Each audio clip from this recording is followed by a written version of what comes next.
Everybody, welcome back. Let's talk about some tidbits. We've got a lot of airline news to cover. Not a lot in the hotel world and not a lot in the credit card specific world, but let's jump into things. We've got a couple of point purchasing opportunities, and we're going to start off with Avianca Life Miles.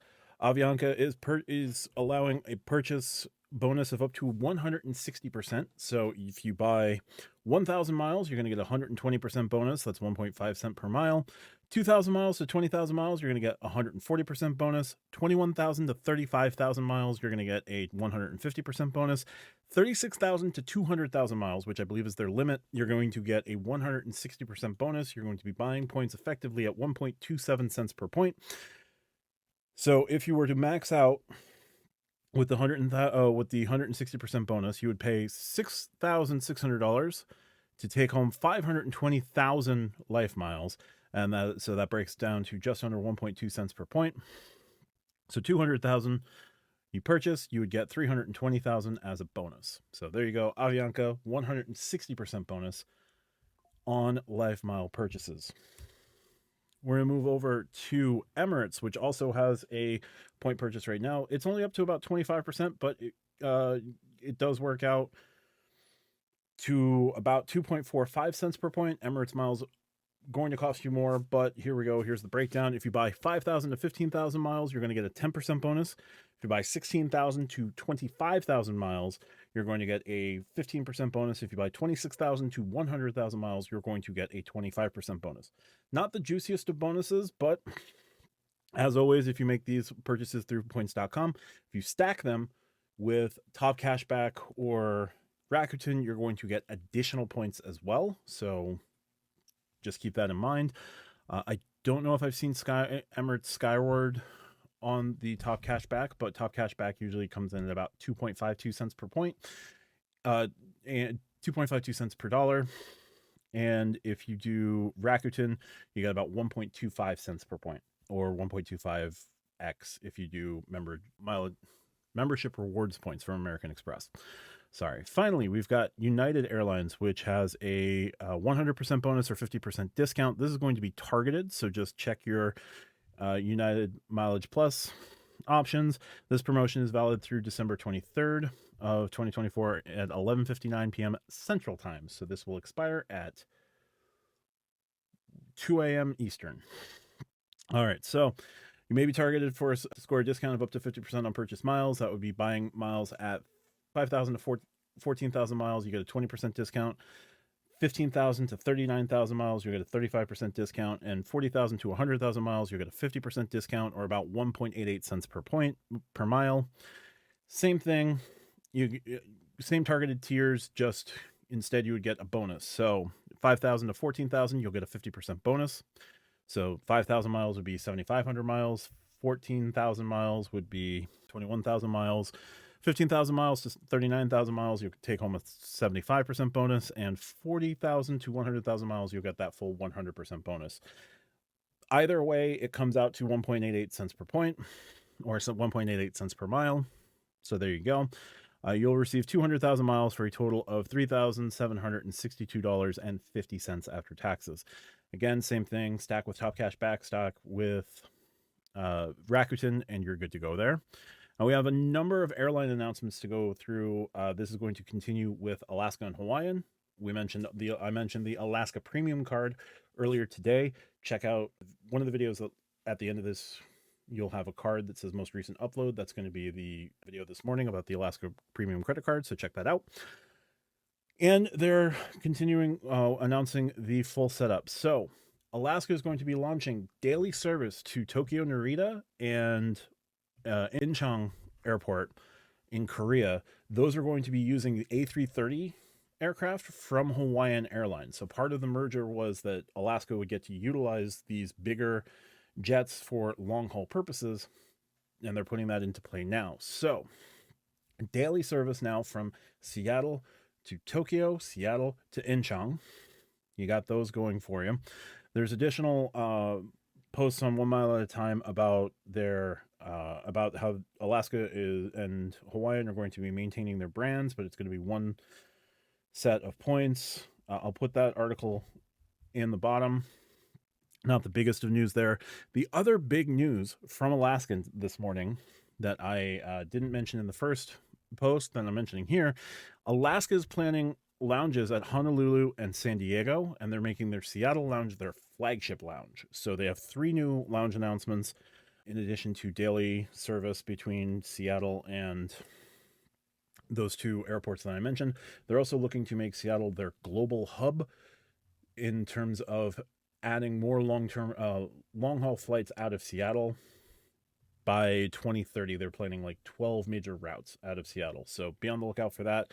Again, everything's going to be in the description as always.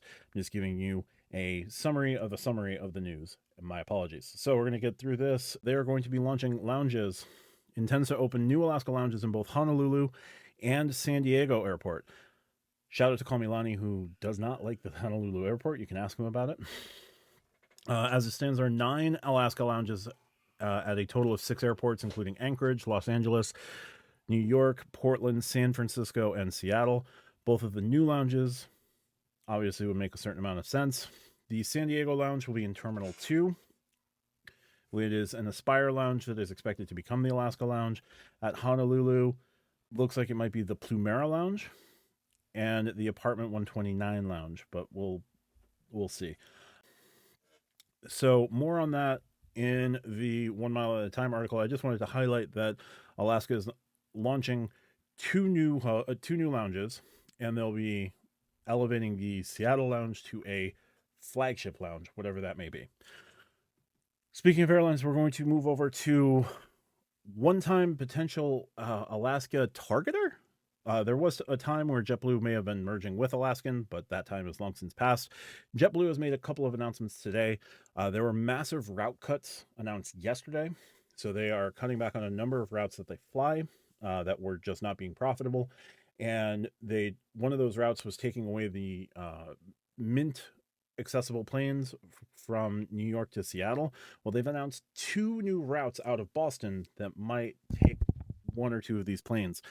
And that is going to be from Boston, you'll be able to fly to Edinburgh, Scotland, as well as Madrid, Spain, starting in 2025. So they're doing a mix of trying to find profitable transatlantic flights, trying to maintain profitability. Right now, they've got to get through kind of the worst of this pain before potentially returning to profitability. I don't know when that will be. I know that their Jet Forward program is a push to get back to profitability as soon as possible.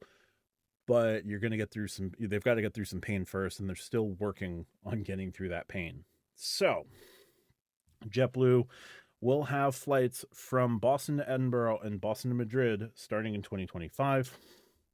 The flight details on this one, these are going to be departing at 10:30 p.m. and arriving at 10:10 a.m. from the Boston to Edinburgh flight. Edinburgh to Boston will be departing at 12:10 in the afternoon and arriving at 2:22 p.m. Factor in your time zone differences and things like that. So it says JetBlue is planning to use a 160-seat Airbus A321neo for the route, but obviously that will include 2 Mint Studios, 14 Mint Suites, and 42 even more space seats on 102 standard economy seats.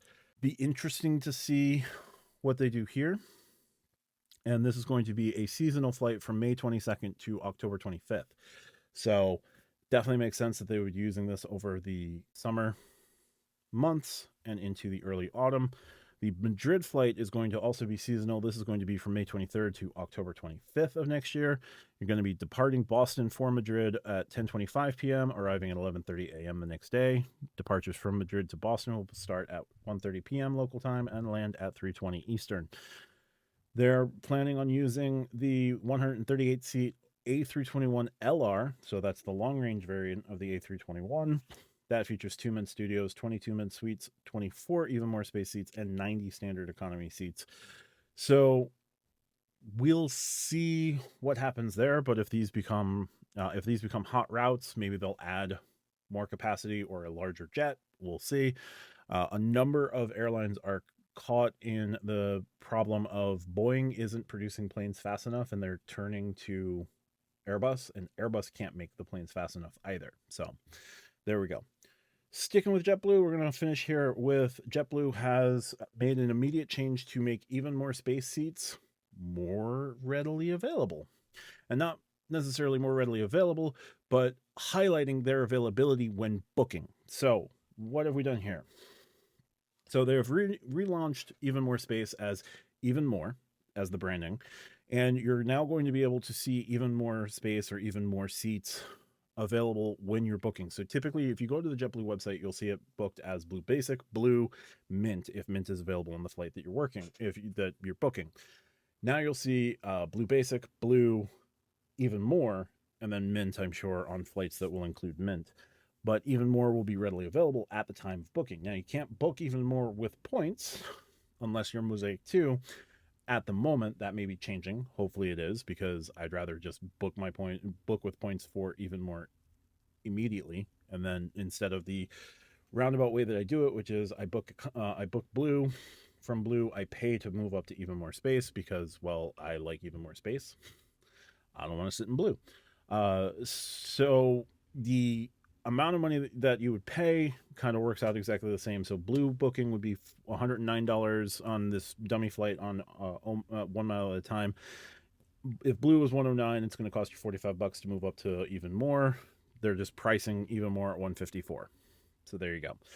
So you'd have to do the same thing if you were purchasing with points. You'd do the points. If you hold a JetBlue card, you get that 10% redemption rebate, and then you pay to move up to Even More Space. So this is becoming more front and center. This is good. We'll see what other perks they add and see if you can book Even More with points without having to be Mosaic 2. There you go.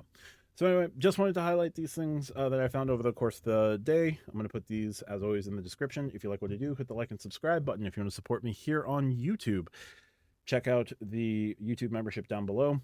If you want to support me outside of YouTube, check out my pinned comment, as always, and check out the Stack Your Points podcast for a weekly format that we do, highlighting news, opinions, roundtable discussion, all of that. I co-host the show with Tariq from Reeks Rewards, Call Me Lonnie, and RJ from Do You Take Cards. Check out the channel. Really good stuff. Talk to you soon. Appreciate your time. Bye for now.